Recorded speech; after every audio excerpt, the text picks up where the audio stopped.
La récolte et ses réglages ont un impact fort sur le rendement, d'autant que le coût d'un chantier de récolte représente 50% de l'investissement matériel global de l'itinéraire technique culturel de la betterave. L'agriculteur doit choisir un chantier adapté à son contexte et effectuer les réglages optimaux en fonction des conditions de récolte. Aujourd'hui, la betterave est réceptionnée de manière entière. Donc, c'est-à-dire on essaye d'amener le plus de matière possible à la sucrerie. On a ici tout d'abord un effeuillage à proscrire, c'est-à-dire on laisse 40% de feuilles au niveau du silo. Donc on aura une mauvaise conservation, mais l'agriculteur sera également directement pénalisé au niveau de sa réception. On a ensuite une betterave surdécoltée qui va dans un premier temps entraîner une perte de matière, donc une perte pour le planteur. 10% de surscalpage va entraîner 1% de perte au niveau du rendement de l'agriculteur. Donc ça, c'est à proscrire aussi. Et puis surtout, si le silo est conservé longtemps, on va avoir un développement éventuel de pourriture, ce qui est également à proscrire au niveau des réceptions de betteraves aujourd'hui. Il faut quand même scalper un peu les betteraves pour éviter la repousse du feuillage donc, dans le silo, qui va occasionner une perte au niveau donc, de la matière, donc une perte au niveau de la conservation. Et puis l'objectif aujourd'hui, qui est recherché en matière de betterave sucrière, c'est un léger scalpage, donc comme sur cette betterave, avec des matériels aujourd'hui dont on dispose, qui permettent de trancher la betterave au collet, mais légèrement, de manière à éviter les phénomènes de repousse, éviter également les phénomènes de développement de champignons qui vont entraîner donc, des pertes en silo par une mauvaise conservation. Donc ça, c'est l'objectif aujourd'hui en réception betterave au niveau donc, des usines. En matière de betterave sucrière, aujourd'hui, il faut trouver un compromis entre l'élimination de la tartare et éviter les blessures sur les betteraves, puisque ça va occasionner des problèmes de conservation en silo. Donc, nous avons premièrement une betterave, et on voit bien donc les chocs qui ont été occasionnés lors de la récolte, des blessures latérales, blessures au niveau de la pointe, qui vont occasionner, vous voyez, le développement de champignons, et derrière, forcément, une mauvaise conservation. Ce compromis doit être trouvé aussi en fonction des conditions de récolte et de la durée de stockage. En début de campagne, il faut chercher bien sûr à favoriser le rendement et ne pas hésiter à avoir un nettoyage agressif si les conditions sont humides. On peut par exemple diminuer la profondeur d'arrachage, augmenter la vitesse des organes de nettoyage et relever les grilles des turbines. Évidemment, il faudra effectuer ces réglages jusqu'à une certaine limite, à partir de laquelle on observera trop de pertes par casse ou de pertes de petites betteraves. Par contre, à partir de fin octobre, il est nécessaire d'évaluer son risque pourriture en fonction de sa date d'enlèvement. Cette évaluation peut se faire grâce à l'outil Silobet, qui est en ligne sur le site internet de l'ITB. Si la somme de température pendant la durée de stockage se situe entre 270 et 300 degrés jour, il y a un risque de développement de pourriture dans le silo. Dans ce cas, il est préférable d'adapter les réglages pour limiter les blessures, qui sont des potentielles portes d'entrée de pourriture.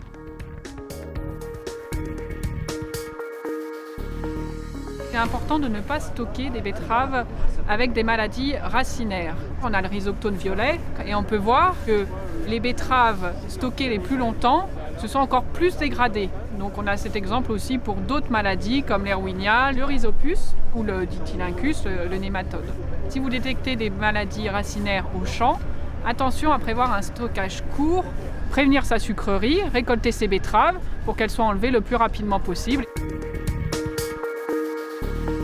Quand il y a 2 à 3 jours en dessous de moins 3 degrés pour protéger les betteraves du gel, on bâche les betteraves avec un géotextile qui laisse passer l'air, comme ça il n'y a pas d'échauffement du silo, et par contre qui protège de la pluie, ce qui fait qu'en plus de l'effet contre le gel, on y permet d'améliorer le déterrage, puisque la terre qui entoure les betteraves sèche et va être plus facilement enlevée par le déterreur. Donc le bâchage est fait le plus souvent manuellement, mais c'est assez contraignant. Donc depuis quelques années, on commence à voir arriver des machines de conception allemandes qui permettent de bâcher et débâcher de façon mécanique.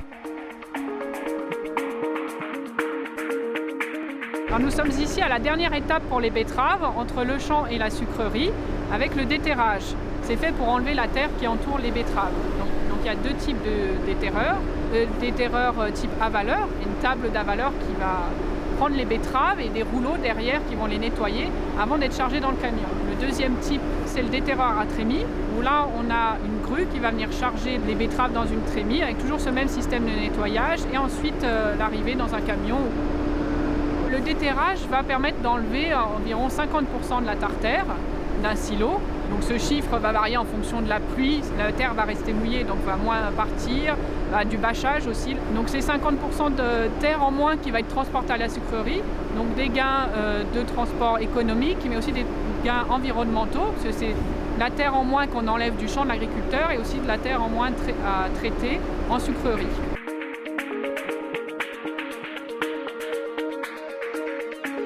On est ici en Picardie dans des sols qui sont relativement profonds et sur lesquels on a des systèmes de culture qui sont exigeants en termes de qualité d'enracinement et en termes de profondeur d'enracinement. Par rapport à des matériels qui peuvent être relativement lourds, des interventions qui peuvent se faire en conditions un petit peu dégradées, c'est-à-dire des sols un petit peu humides, on a un risque de compacter les sols avec les engins que l'on fait passer.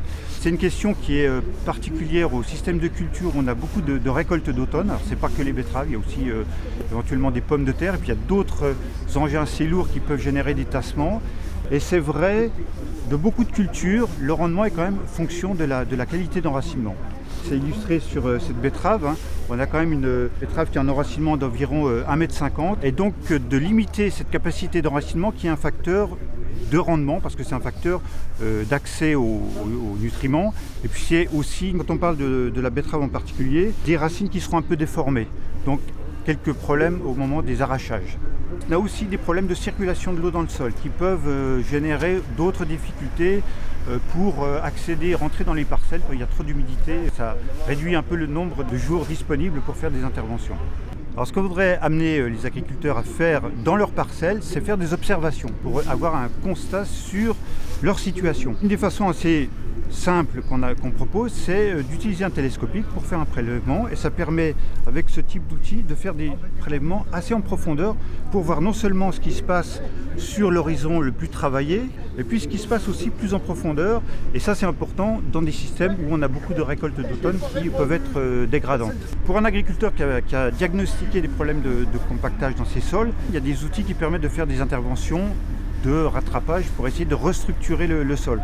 La difficulté de ces outils, c'est que principalement on peut intervenir jusqu'à une certaine profondeur, on va dire 30 cm, mais aller au-delà, c'est possible. Les compactages les plus profonds, on ne pourra pas quasiment intervenir. On est obligé d'attendre une régénération naturelle, donc une fissuration qui se fait, mais avec un délai relativement long. On compte sur le climat, on compte sur les lombriques aussi, les vers de terre, mais on va dire c'est de l'ordre de 4 à 5 ans pour avoir vraiment une restructuration du sol.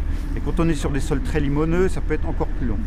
D'où le message principal, c'est de dire aux agriculteurs, plutôt prévenir que guérir, essayez avant d'avoir à intervenir, de réfléchir votre système de culture, vos interventions culturales.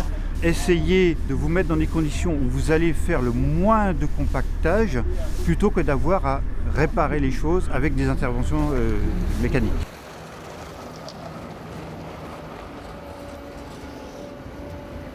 Il faut savoir que le tassement du sol résulte du poids d'engin exercé sur chaque pneumatique qui produit une contrainte, à laquelle le sol oppose une résistance. En conditions humides, cette résistance du sol est très faible, ce qui augmente le risque de tassement. Alors, il y a différents leviers pour limiter le tassement. La première option, ça va être de reporter son intervention en cas de conditions humides. Il est aussi possible d'augmenter la surface de contact du pneumatique au sol et ainsi de répartir la charge. Cela en diminuant la pression des pneumatiques au champ. Une solution plus en amont sera de choisir des pneumatiques de gros volume, qui à la fois augmentent la surface de contact et qui permettent de travailler à faible pression. Ces solutions concernant les pneumatiques ne vont limiter que les tassements superficiels. Pour éviter les compactages profonds, la seule possibilité, c'est d'agir en diminuant la charge. Ça veut dire pour une arracheuse à betterave, il faut diminuer le remplissage de la trémie. La meilleure solution pour limiter le tassement, c'est donc de récolter dans de bonnes conditions, c'est-à-dire de bien raisonner son plan de charge en amont. Les constructeurs proposent aujourd'hui une diversité de matériel très performants, qui permettent une récolte de qualité. Paramètre qui est d'autant plus essentiel dans un contexte d'allongement de durée de campagne. L'outil Pervet, en ligne sur le site internet de l'ITB, permet d'orienter l'utilisateur dans le choix d'un chantier de récolte et dans l'optimisation de son plan de charge, en prenant en compte à la fois des aspects techniques, économiques et organisation de la récolte. 2016 est la dernière année où nous avons des quotas et un prix minimum garanti. 2017, le marché est ouvert. Nous allons augmenter les surfaces. Nous allons avoir une production plus importante et donc des campagnes qui seront plus longues. Sur des plus longues campagnes, cela veut dire récolter plus tard, parfois dans des conditions plus difficiles, et l'Institut technique de la betterave apporte son appui à la filière pour apporter des solutions à l'ensemble des planteurs.